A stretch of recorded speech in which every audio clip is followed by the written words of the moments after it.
Welcome back. విజయవాడలో TDP యువనేత లోకేష్ మాట్లాడుతున్నారు. లైవ్ లో చూద్దాం. చెప్పండి సార్, మీరు తాతగారు ఊరిని దత్తకు తీసుకున్నారని అది మీ అందరికి తెలిసిందే. వారానికి 3 రోజులు నేను ఇక్కడనే ఉంటున్నాను, మన విజయవాడలోనే. తప్పనిసరిగా నెలకి ఒక్కసారి నేను గ్రామానికి వస్తాం జరుగుతుంది.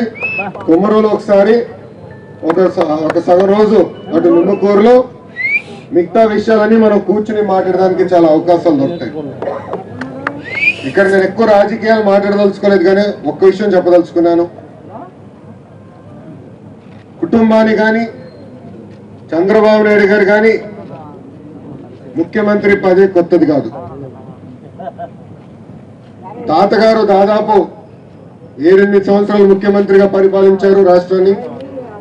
అదేవిధంగా నాన్నగారు దాదాపు 9 సంవత్సరాలు పరిపాలించారు, అది కూడా పెద్ద రాష్ట్రం. కానీ ఈరోజు ఉన్న పరిస్థితిలో ఒక అభివృద్ధి చేయాలి, ఒక పద్ధతి ప్రకారం ముందరికెళ్ళాలి, ఒక లక్ష్యంతో చిన్న రాష్ట్రమైన ముఖ్యమంత్రి అవుతాం జరిగింది చంద్రబాబు నాయుడు. ఇప్పుడు మీరు చూస్తే ఆయనకి 6 నెలల మనోడు.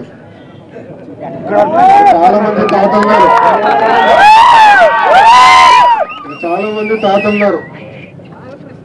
ఒక మనవడు ఉంటే, అది కూడా 6 నెలలు మనోడు ఉంటే ఇంటికి రావాలనిపించదా తాత? మనోడు చూడాలనిపించదా? చెప్పు. అనిపిస్తుంది కదా? కానీ చంద్రబాబు నాయుడు గారి ఇంటికి వచ్చి 3 వారాలైంది.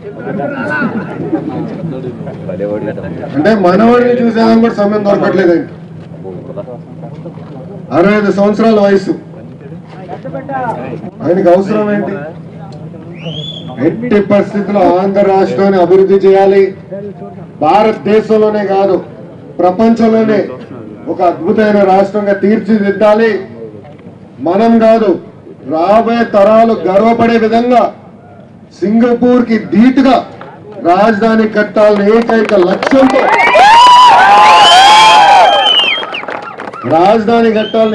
లక్ష్యంతో ఆయన ఈరోజు ఇంత కష్టపడుతున్నారు. మిగతా విషయాలు, అభివృద్ధి సంక్షేమ కార్యక్రమాలు మళ్ళీ నేను గ్రామానికి వచ్చినప్పుడు మాట్లాడతాను. కానీ ఇప్పుడు మనందరిపైన ఒక బాధ్యత ఉంది. పార్టీలకి అతీతంగా మనందరం కృషి చేయాలి. మన గ్రామాన్ని దత్తకు తీసుకోవాలి. అద్భుతమైన డబ్బులు వస్తున్నాయి. 13th ఫైనాన్స్ కమిషన్ కానీ 14th ఫైనాన్స్ కమిషన్ ద్వారా చాలా డబ్బులు వస్తాయి మన గ్రామాలకి.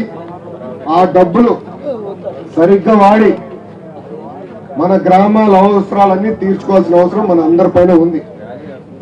సో ఇదేదో అమ్మాయి గారు చేస్తారేమో, నిమ్మకూరులో లోకేష్ గారు మొత్తం చూసుకుంటారంటే కుదిరే పని కాదు. భాగస్వామ్యం అవ్వాలి.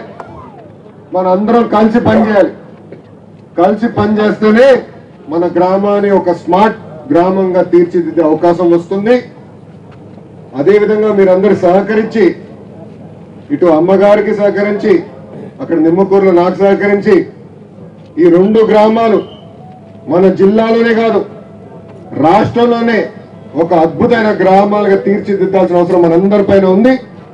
చేస్తారని ఆశిస్తూ నేను సెలవు తీసుకున్నాను. జోహార్ అన్న ఎన్టీఆర్, జోహార్ అన్న ఎన్టీఆర్, జోహార్ అన్న ఎన్టీఆర్. చంద్రబాబు నాయుడు నాయకత్వం, చంద్రబాబు నాయుడు నాయకత్వం, చంద్రబాబు నాయుడు నాయకత్వం. జై హింద్. సార్ ధన్యవాదాలు సార్.